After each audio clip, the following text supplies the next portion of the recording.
संसाधन श्रीमान तुलसीराम सिलावट जी, माननीय मंत्री सहकारिता युवा खेल श्रीमान विश्वास कैलाश सारंग जी, माननीय सांसद शंकर ललवानी जी, माननीय राज्यसभा सांसद कविता पाटीदार जी, माननीय विधायक उषा ठाकुर जी, माननीय विधायक गोलू शुक्ला जी, माननीय विधायक महेंद्र आर्डिया जी, माननीय विधायक श्रीमती मालिनी गौड़ जी, माननीय विधायक रमेश मेंदोला जी, माननीय विधायक मधु वर्मा जी, श्रीमान महापौर पुष्पमित्र भार्गव जी, इस पूरे आयोजन के सूत्रधार हमारे अपने नगर जिला अध्यक्ष सुमित मिश्रा जी, जोरदार ताली बजा करके बहुत मेहनत की सुमित ने, और महापौर जी, सभी के लिए मंच पर बैठे सभी हमारे वरिष्ठ नेतागण और आप सब, आजादी के बाद एक ऐसे विराट व्यक्तित्व को स्मरण करने के लिए मैं तो मान के चलता हूं, कांग्रेस के विषय में जब कभी बात निकलेगी तो कांग्रेस ने आजादी के पहले जिन जिन महापुरुषों ने बड़ा योगदान दिया, केवल एक खानदान को बचाने के चक्कर में और एक खानदान के भरोसे पूरे कांग्रेस और तत्कालीन समय के महापुरुषों के साथ जितना अन्याय नेहरू गांधी परिवार ने किया, इतना बड़ा दुर्भाग्य के साथ बोलना पड़ेगा।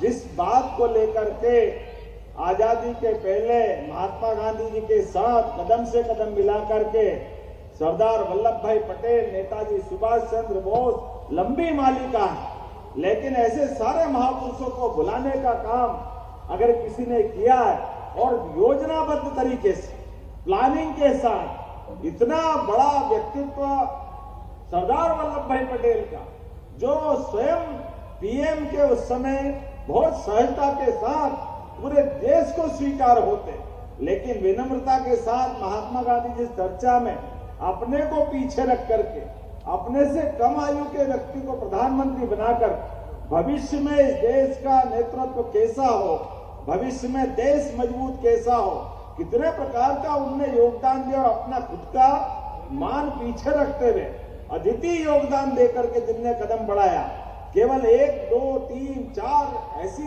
बड़ी बड़ी बातें छोड़ दो, वैसे तो उनके जीवन के इतने पृष्ठ हैं। वर्तमान के समय में हमने अगर उनकी आकलन करें तो सच्चे अर्थों में कई नेता बोने हो जाएंगे, लेकिन जिनने अपनी लकीर को बड़ी करने के चक्कर में बड़ी लकीर को मिटाने का प्रयास किया, दुर्भाग्य से उसको भी स्मरण करना पड़ेगा। कितने आश्चर्य की बात, सरदार वल्लभ भाई पटेल जिन्होंने न केवल 600 रियासतों को विलीनीकरण कराया और एक कश्मीर की गलती माननीय कैलाश जी भाई साहब ने बताई, ये बात सही है कि कश्मीर के अंदर धारा 370 लगाकर एक रियासत को अकेले प्रधानमंत्री तत्कालीन नेहरू जी ने अपने पास उसका निराकरण करने का मसला रखा, लेकिन उसके अंदर जो छोड़ी गई गलतियों का परिणाम देश कैसे भुगतता है।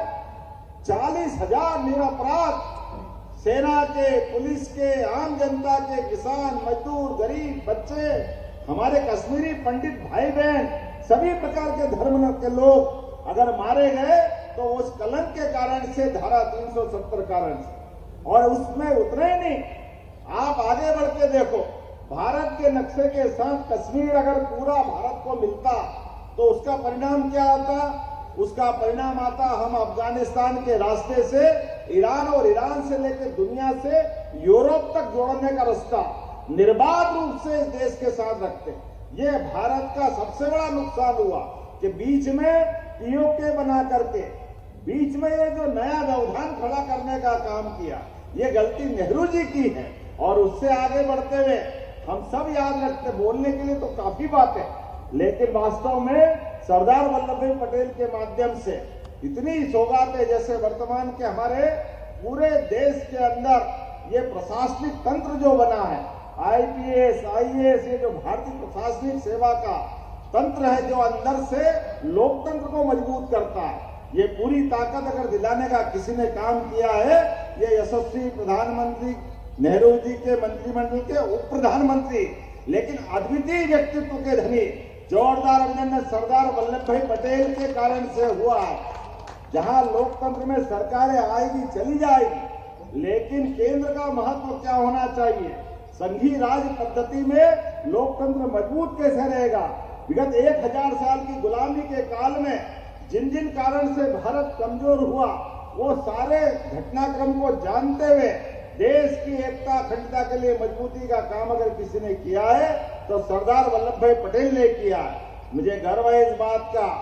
ऐसे विराट व्यक्तित्व के लिए भी दलों की सीमा से ऊपर उठ करके यशस्वी प्रधानमंत्री ने श्रीमान नरेंद्र मोदी जी का जोरदार अभिनंदन करें। श्रीमान नरेंद्र मोदी जी का, जिनके नेतृत्व में एक एक करके वो सारी अच्छी बातों को पुनर्स्थापित करने का उन्होंने संकल्प लिया। और वाकई किसी के मिटाए कोई मिटता है क्या? किसी के भुलाए कोई भूलता है क्या? कागज पे आप अपने खानदान को भारत रत्न दिलवा दो। नेहरू जी ने ले लिया, इंदिरा जी को दिया, राजीव गांधी को दिया, लेकिन सरदार वल्लभ भाई पटेल की अद्वितीय वो प्रतिमा, जिसके माध्यम से उनके विराट व्यक्तित्व को सदियों तक याद रखा जाएगा। जोरदार अभिनंदन करें मोदी जी के माध्यम से।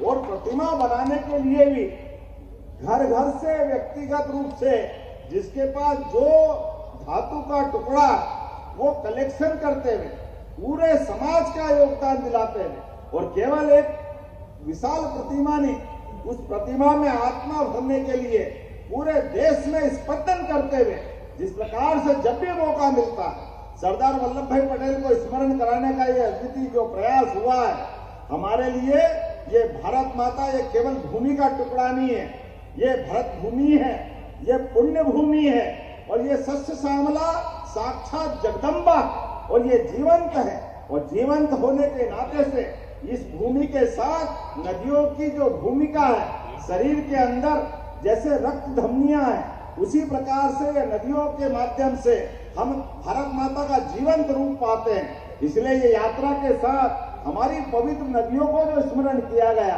ये हमारी समस्त रूप से वो जो परिकल्पना है वाकई अद्भुत है। मां नर्मदा के माध्यम से ये जो हमारा मध्य प्रदेश का हरा भरा स्वरूप बनता है, वो आनंद का क्षण हमको याद आता है। ऐसे में हमारी पुण्य भूमि नागपुर, बाबा साहब अम्बेडकर से नागपुर का संबंध है। संघ का हमारा शताब्दी वर्ष चल रहा है। हाँ, हमें गर्व है, एक राष्ट्रवादी संगठन का पवित्र उद्भव 100 साल पहले डॉक्टर केशव बलिराम हेडगेवार के माध्यम से नागपुर से हुआ है। ऐसे पवित्र धाम से ये यात्रा प्रारंभ होकर के एक देशभक्त व्यक्तित्व को याद करती हुई उनकी 150वीं जयंती मनाने जा रही है।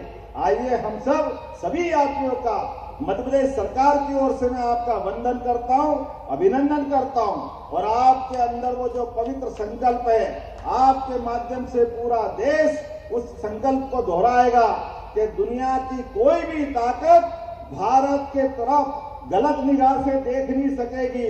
इस देश की युवा पीढ़ी ऐसे महापुरुष को सदैव याद करती रहेगी।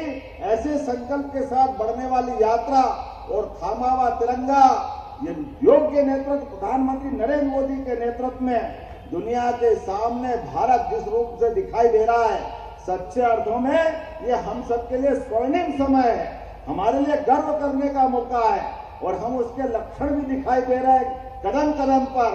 कोई भी देश के साथ कोई भी मामला आता है तो देश प्रथम, इसका उदाहरण अरुणाचल के माध्यम से हमने कल भी देखा, और पाकिस्तान को घर में घुस के मारते हुए भी भारत की सेना को देखा। हमें इस बात का गर्व है। आइए हम सब मिलकर के इस यात्रा और यात्रियों का स्वागत करें, अभिनंदन करें। मेरी अपनी ओर से बोले, सरदार वल्लभ भाई पटेल अमर रहे, सरदार वल्लभ भाई पटेल अमर रहे, भारत माता की, भारत माता की। बहुत बहुत धन्यवाद। भारत माता की जय। धन्यवाद आदरणीय मुख्यमंत्री जी। आज की हमारी यूनिटी मार्च की यादों को हमारे मन मस्तिष्क पे